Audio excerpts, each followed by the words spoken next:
کیا آج کی مصنوعی ذہانت یعنی اے آئی دجال کے فتنے کی شروعات ہے؟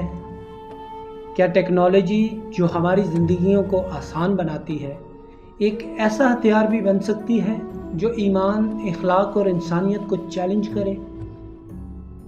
آج ہم ایک ایسا سوال اٹھا رہے ہیں جو شاید کل حقیقت بن جائے۔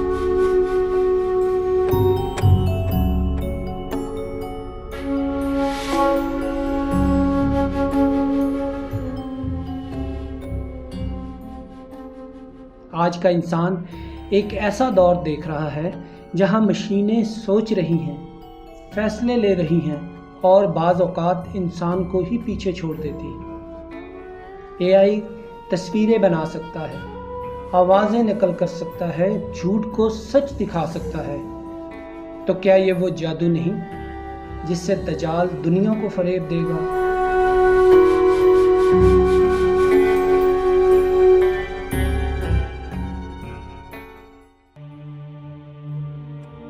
بسم اللہ الرحمن الرحیم۔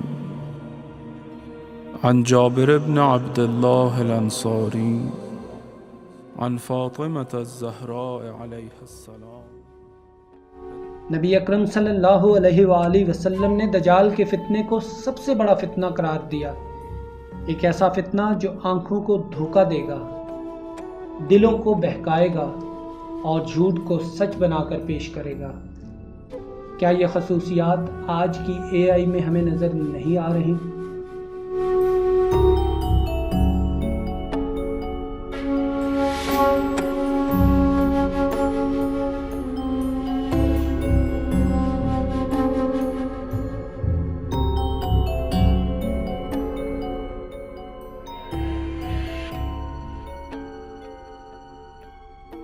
اے آئی کے ذریعے سچ اور جھوٹ میں فرق مٹایا جا رہا ہے۔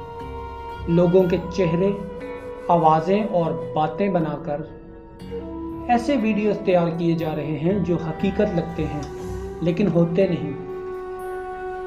اے آئی کے ذریعے عقائد بدلنے کی کوشش کی جائے گی۔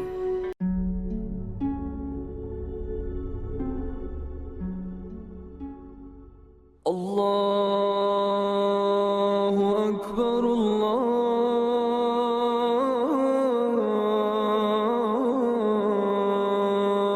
اکبر، اللہ اکبر۔ تو پھر وہ دور کیسا ہوگا جب آج اے آئی ہمیں آسانیاں دے رہا ہے لیکن ساتھ ہی ہمیں خود سے دور کر رہا ہے، اپنی فطرت سے، اپنے رب سے، اپنی حقیقت سے۔ اور یہی دجال کے فتنے کی اصل روح ہے، ظاہر میں فلاح، باطن میں گمراہی۔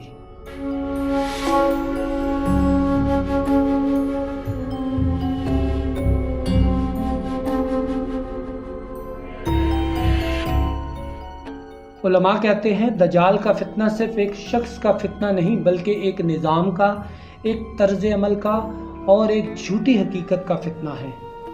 ایسا نظام جو حق کو مٹا دے اور جھوٹ کو ترقی کا نام دے دے۔ کیا اے آئی وہ نظام بن رہا ہے؟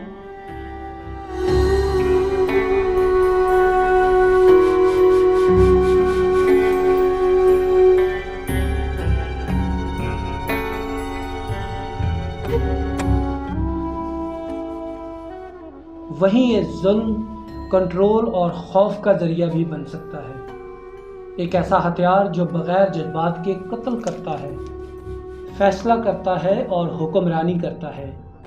کیا یہی دجال کی عالمی طاقت کی بنیاد ہے؟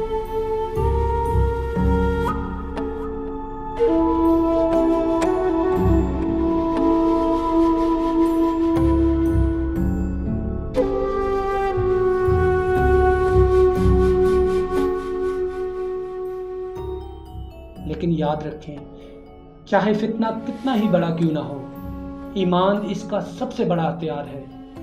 علم، ذکر، قرآن اور سچائی، یہ وہ روشنی ہے جو کسی بھی مصنوعی اندھیرے کو مٹا سکتی ہے۔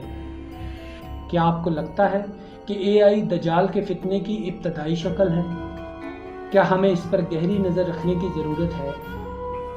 کمنٹس میں اپنی رائے کا اظہار کریں اور مزید تحقیقاتی اور فکری ویڈیوز کے لیے ہسٹری آف مسلم امپائر کو سبسکرائب ضرور کریں۔ یاد رکھیں، آزمائش کے وقت علم، شعور اور ایمان ہی ہماری حفاظت ہے۔